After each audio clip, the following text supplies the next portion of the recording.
Sí somos.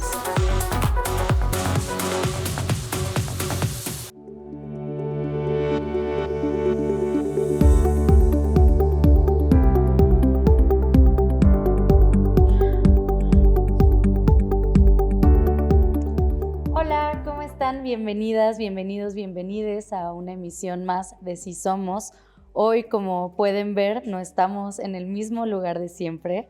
Hoy nos movimos un poquito de nuestra zona de confort y estamos aquí en Adivac, que es una asociación que atiende a víctimas, a mujeres víctimas de violencia sexual, y nos encontramos con la fundadora y directora de esta asociación. Te damos la bienvenida, Laura Martínez, ¿cómo estás? Bien, muchas gracias y gracias por haber escogido a Divac para su programa. Muchas gracias por recibirnos, porque es un tema que tenemos que hablar muchas veces y muy fuerte, ¿no? La violencia sexual en sus distintas manifestaciones. Así que, bueno, le damos la bienvenida a Ana. Así que empezamos así de lleno. Yo quiero preguntarte, para comenzar, que nos cuentes un poquito de Adivac, cómo surgió, cuáles son un poco los objetivos, cuántos años tiene, que nos cuentes un poco de esta asociación. Ok, Adivac se fundó en 1990. Tenemos 33 años de estar trabajando el tema de violencia sexual y se fundó a partir de otra organización que fue la primera asociación civil que trabajó violencia sexual en México. Puntualmente CAMBAC, se llamaba CAMBAC, Centro de Apoyo para Mujeres Violadas, y ellas sí trabajaban puntualmente solo con mujeres. Okay. Yo estuve trabajando allá con ellas aproximadamente como 6 años aproximadamente. Y Adivac surge por que otras mujeres que estuvieron en terapia, que yo les estuve dando terapia, yo las junté en el 89, a finales del 89, para sacar una tesina en el Colegio de México, en una especialidad en estudios para la mujer. Y ahí ellas estaban acompañando a unas mujeres que habían vivido violencia sexual al sur de la Ciudad de México, y los violadores habían sido agentes judiciales de Coello Trejo. En aquel entonces era Procuraduría, ¿no?, de la Ciudad de México. Y a partir de que ellas estaban acompañando a estas mujeres, ellas me pidieron que hiciéramos una asociación civil. Y entonces la asociación civil, ellas le pusieron el nombre, estas mujeres, y le pusimos para personas violadas, no solamente para mujeres, sino para niñas, niños, adolescentes. Y de repente también llegan hombres que han vivido, generalmente la mayoría de ellos han vivido violencia sexual cuando eran niños. Y no sé, por ejemplo, como este programa, ¿no?, que empieza a circular, las personas lo van a ver, y puede suceder que algún hombre se conecte con lo que estemos platicando acá y recuerde su violencia sexual en la infancia, ¿no? Entonces, trabajamos con personas. Sí, la mayoría de las personas que atendemos son mujeres, eso sí. Y también son la mayoría niñas, niños y adolescentes. Sí. Pues parece muy importante, lo decías, que las personas que nos están viendo, los hombres que nos están viendo, los adolescentes que nos están viendo, puedan reconocer las violencias que vivieron. Yo te platico que una persona muy allegada a mí en algún momento me dijo que su primera experiencia sexual había sido a los 5 años.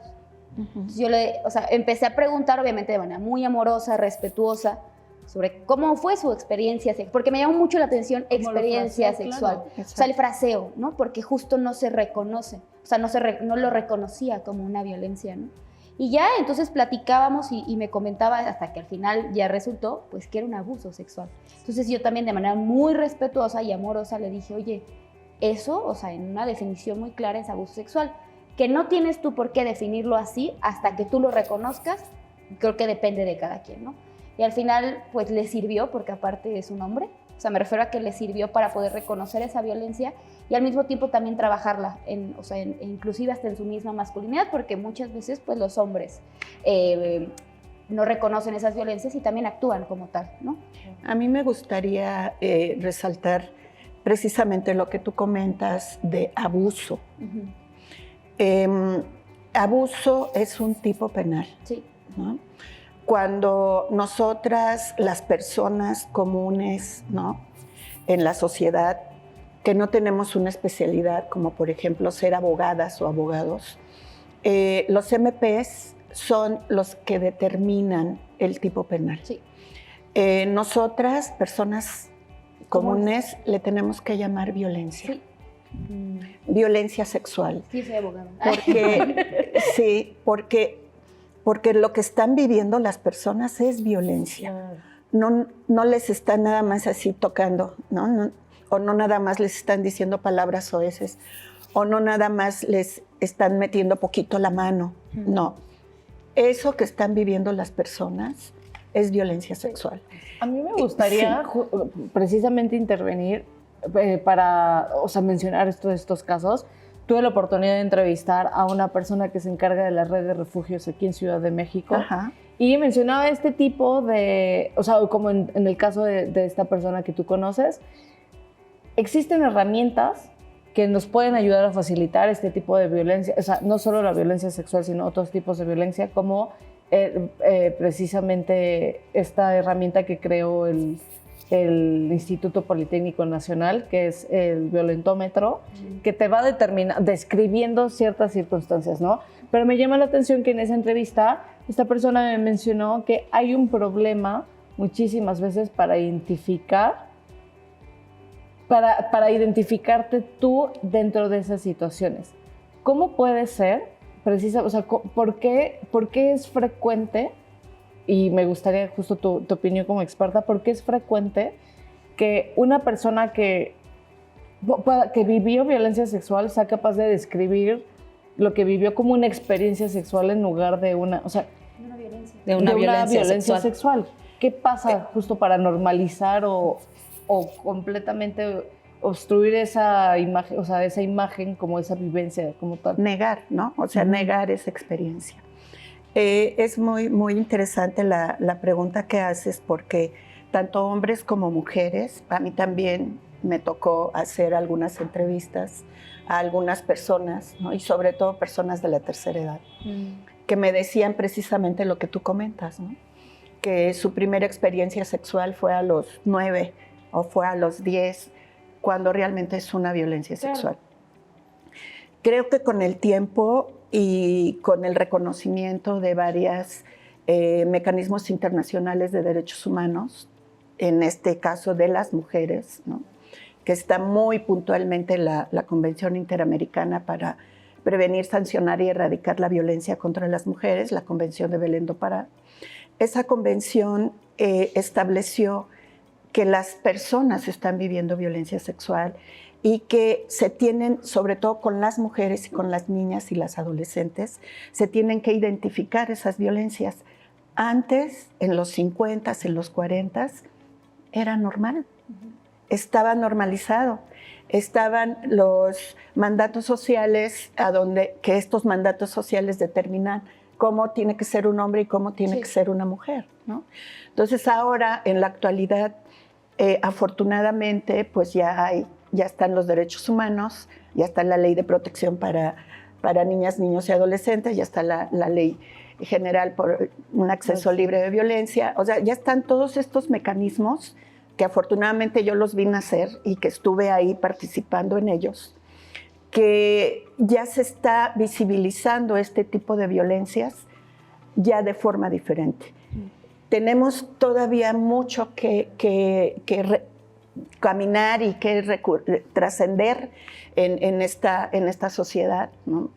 Y que muchas personas tienen que identificar. Desde mi punto de vista, el violentómetro puede dar ciertos aspectos, pero desde que está en verde, sí, eso, exacto. desde ahí ya es violencia. Como permisible, ¿no? Sí, O sea, como si fuera exacto, permisible justo. ese tipo Bueno, de estoy en violencia. verde y ya no pasa nada, ¿no? Sí. Como, bueno, le voy un poquito al naranja, pero sigo. No, es como desde la primer señal estar muy pilas y muy Desde que alerta. te están controlando Sí, el celular, así es.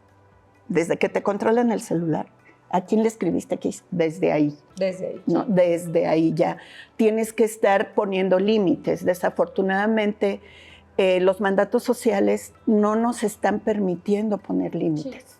Y los medios de comunicación, los tradicionales, son los que están siguen determinando esta cultura. Sí, ¿no? Sabemos que muchas niñas y niños, pues sí, son víctimas de violencia sexual. Yo misma fui víctima de violencia sexual en la infancia. Okay. Entonces, una pregunta para mí fundamental para que se empiece a hablar más, para que todas las mamás, papás y personas que cuidan o que conviven con niños, niñas y niñas chiquites, es cómo ayudar a prevenir el abuso sexual infantil. La violencia. La violencia sexual infantil. Ajá, infantil. Es muy importante, y volvemos a los mandatos sociales, entonces es muy importante que los cuidadores, el papá o la mamá en la escuela, etcétera, se acerquen a los niños o convivan con los niños o les enseñen, ¿no? De una manera igual para niñas y niños, ¿no? Sin hacer diferencias, sin decir tú sabes más que Perenganito, tú eres niña, no hagas esto, etcétera. Sí. Entonces, desde el momento en que los padres, que son los que dan una educación informal dentro de la casa, desde ahí es de donde ya los papás sí están determinando que un niño o una niña sean víctimas, claro, o que un niño o una niña sea agresor o violente, sí, a los demás niños. Y los papás son los que tienen que tener las antenas arriba. Claro. Pero ahora que lo mencionas, y perdón que interrumpa, ¿cuáles son esas señales? O sea, para prevenir, o sea, tú como cuidador y como cuidadora, ¿cuáles son las señales que te pueden poner alerta, o sea, en comportamiento de las infancias para hacerlo? Y también la contraparte, ¿quién es el agresor? ¿Qué señales podemos ver también para determinar conductas que no sean adecuadas en personas que son potenciales violentadores, no necesariamente que ya lo sean? Sí, sí, sí. ¿No? Porque, por ejemplo, yo tenía más o menos 6, 7, 8 años, no me acuerdo bien, sí, 6, 7, 8, y a mí me amenazaron muy fuerte. Entonces me dijeron, si le dices a alguien, le voy a hacer daño a tus papás. Sí, sí, sí. Entonces yo no dije nada como hasta los 13, 14 años de edad. Pero me pongo a pensar, mis comportamientos eran de mucho miedo, y miedos muy externos, por ejemplo, miedo a los aviones cuando pasaban muy cerca, miedo a los cohetes. Entonces mis papás no pudieron detectarlo. Sí, claro, eran miedos normales, no se relacionaban con violencia sexual. No puedes tener un perfil del agresor o del violador. Claro. Porque si tuviéramos un perfil del agresor o del violador, ya le estaríamos atendiendo, y entonces sería como un problema de salud mental. Sí. Y la violencia sexual no es un problema de salud mental. Qué importante que digas eso. Totalmente. La violencia sexual es un problema social. Es un problema social de uso de poder en contra de alguien que no se puede defender, sí, o que no puede poner un hasta aquí por la educación que está recibiendo. Sí. A las niñas y a los niños, a los bebés, ¿no? Desde que nacemos, sabemos poner límites. Y los bebés, aunque no hablen, ponen límites. Y cuando ya empiezan a hablar, lo primero que aprenden a decir es no. Y que dale un beso a la señora para saludarlo, no. Y que hace esto, no. Y entonces les enseñan a los niños y a las niñas a hacer, tengo que hacer lo que ella me dice. Placer, exactamente. Exacto. Entonces, ¿cómo te puedes dar cuenta que una niña o un niño están viviendo violencia sexual, si tú conoces a tu hijo o a tu hija o a la personita que estás cuidando, va a tener cambios. Claro, totalmente. ¿No? Como tú comentas, va a tener cambios, que yo me voy a dar cuenta de esos cambios. Por ahí la literatura habla de cambios muy puntuales y muy específicos, ¿no? Por ejemplo, baja de rendimiento escolar, terrores nocturnos, miedo a acercarse a quien los la agredió cuando antes no le tenían miedo a acercarse a él, no querer ir a la escuela si es que pasó dentro de la escuela, si ya tiene control de esfínteres, pierde el control de esfínteres. Sí, totalmente. Que no quiere estar cerca de otra persona y se le pega todo el tiempo a su mamá, a su pierna y no se quiere alejar de ella, ¿no? Entonces, hay muchos indicadores que tú puedes determinar cuando tú eres cuidador o cuidadora de ese niña o niño, porque te vas a dar cuenta de esos cambios. Sí. Qué importante esto que comentas, porque también en redes sociales circula una anécdota, que es la anécdota de la galleta, que una niña llega con su mamá y le dice, mamá, el maestro tocó mi galleta. Oh. Entonces ella le dice, ¿cómo va a tocar tu galleta? ¿No? O sea, pero... Ajá. Entonces la niña no le vuelve a decir nada. Entonces, después de, no sé, semanas, le dice, mamá, el maestro tocó mi galleta.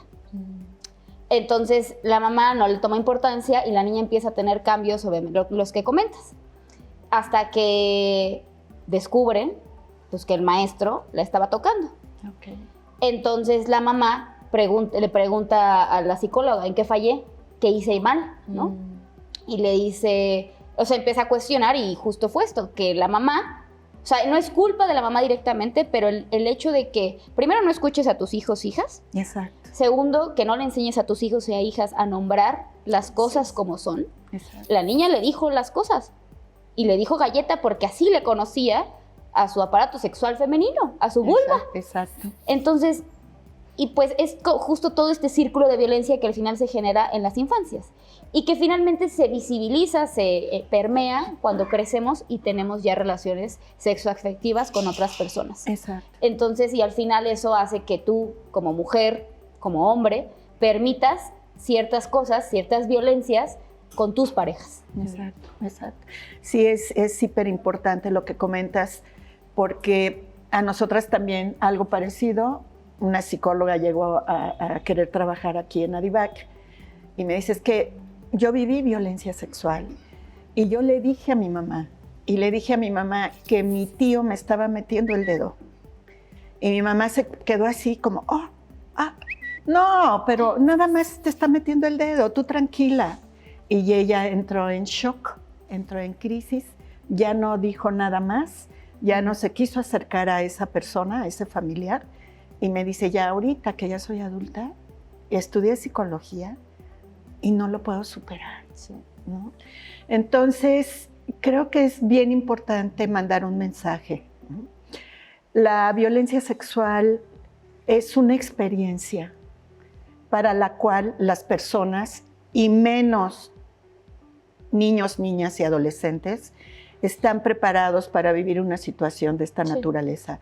Es una experiencia traumática, es un trauma, porque no sabes qué hacer, o sea, no tienes las herramientas y no tienes el conocimiento para poder manejar una situación de esta naturaleza. Y entonces te marca. Y te marca para toda tu vida, porque puede ser que empieces a tomar terapia. Esta mamá que tú comentas, sí se dio cuenta, ya después empezó a trabajar, pero los niños que empiezan a trabajar a la edad que vivieron la violencia, es más rápido el tratamiento, o sea, salen más rápido los pequeñitos en una terapia. Pero cuando eres adolescente, ya estuviste vivenciando muchas cosas desde que pasó hasta la adolescencia. O cuando ya eres adulta, o sea, sí es muy complicado porque entonces ya estuviste viviendo muy retraída, con una indefensión terrible, Y con que puede mucho tener miedo. consecuencias, ¿no? Con otros vínculos. O sea, en este sentido me gustaría abordar dos cosas, que es, como mencionas, en un inicio retomar la idea de que no existe si bien no existe un perfil, sí hay datos que podemos retomar. Sí. Y que son importantes, como o sea, cuando piensas en un violador, en una persona que ejerce violencia sexual, te imaginas un monstruo, ¿no? Una persona, un sociópata, y son personas comunes y corrientes que no son puede ser Exacto. tu pareja, puede ser tu papá, tu hermano, tu tío, tu primo, y generalmente las estadísticas aquí en México y en el mundo nos dicen que los violentadores sexuales están en ese primer círculo, ¿no? De la vida de las personas. Y quiero comentar algo. Los violadores sexuales, no les quiero llamar agresores, son violadores que atacan a niñas y niños, son hiperamorosos. Las personas adultas que dejan a sus niños con estas personas les tienen confianza. Claro, pues sí. Y los agresores empiezan a construir el camino para generarle confianza al niño o a la niña y que los niños hagan lo que ellos quieren. Si son niños que están descalificados, que sienten que nadie los quiere, que se esconden y que no quieren que nadie se les acerque por alguna situación que vivieron de parte de sus padres, esos son los niños que los violadores ven. Y entonces dicen, este niño me voy a acercar porque tiene miedo, le voy a ofrecer un dulce, le voy a ofrecer un juguete. Pero traspólalo con las mujeres adultas o las personas adultas. ¿Qué pasa? ¿Cómo es esa selección? Igual. Y a veces las mujeres adultas llegan a hacer contacto con personas que las están denigrando, que las están haciendo menos, ¿no? Y entonces, siguen retroalimentando esa sensación de víctima, que eso es lo más importante de trabajar en un tratamiento psicológico, ¿no? Manejar precisamente esa sensación de víctima, identificar estas educaciones que tú recibiste y poderlas transformar. Es difícil, pero sí se puede. Oye, hay muchas y muchos jóvenes que ven y escuchan este programa, entonces específicamente para estos y estas jóvenes quisiera que abordáramos el tema de la violencia sexual dentro de la pareja, porque se cree, ¿no?, que si es tu pareja, que si estás pues sí, enamorado o enamorada, la otra persona puede hacer contigo lo que sea. Entonces vayamos terminando con este tema, pero te queremos escuchar, Laura. Mira, la violencia, para que se dé una violencia sexual, hay una antesala. Y esa antesala, muchas veces, si hablamos de pareja, es precisamente esta relación de pareja que tienes con otra persona, ¿no? Por eso, lo que tú comentas es hiper importante poder delimitar hasta dónde puede llegar el otro y hasta dónde no. Y cuando tú estás teniendo una relación con tu pareja íntima, cuando es no, es no.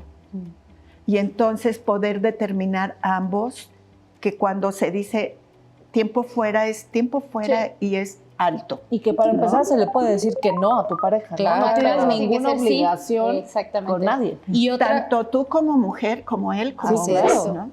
Y otra cosa es que si tú estás dormida, alcoholizada o en otra sustancia, no fuera tu consentimiento, con consentimiento, no es exacto. Consciente, precisamente. Justo, que tú tienes que estar Sí. completamente consciente para poder Consentimiento, decir que sí. el consentimiento no viene nada más de decir sí, viene también de expresarlo, sentirlo, estar informada y hacerlo de manera libre. Exacto. Y que una vez dándolo también puede cambiar. Exactamente. ¿No? O sea, no es un consentimiento. Dije sí No es y continuo. es eterno para esta sesión y lo que sigue. No. Ahorita te dije sí, pero si ya no me gustó, te puedo decir no en un momento. Y no es no. Punto, ¿no? Y una relación de pareja sí es recomendable poder entrar a un abordaje psicológico, ¿no? Sí. Ir con con una terapeuta o un terapeuta hombre y poder trabajar precisamente el poder tener una relación pues más armónica, ¿no? Porque muchas personas creen que cuando vas con el psicólogo es porque estás loca o estás loco, y no es así. Yo creo que sí necesitamos hablar con alguien para poder tener como una retroalimentación diferente y yo poderme acomodar también lo que yo estoy sintiendo, ¿no? Bueno, Laura Martínez, muchísimas gracias. Laura Martínez, fundadora, directora de Adivac, te agradecemos mucho todo el conocimiento que nos diste, el amor y el cuidado con el que nos lo compartiste. Gracias, Ana, gracias. Pues sí, te agradecemos mucho y nos vemos aquí.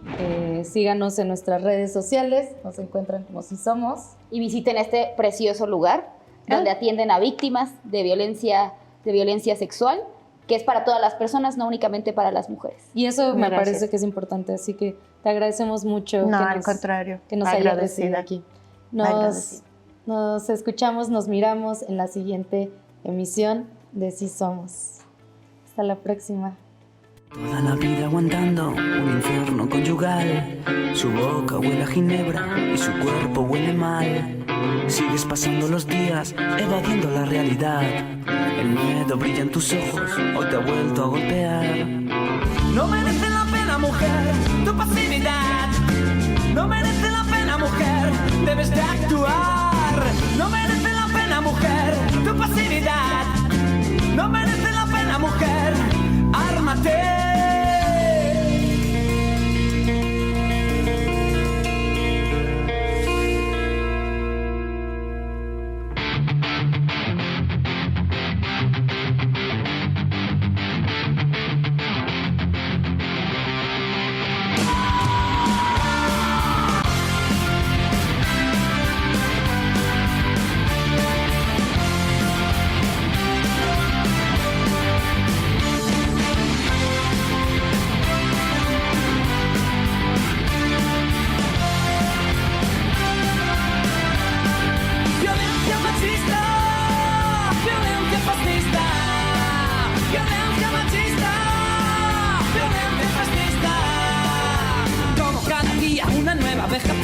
Como cada noche una nueva violación.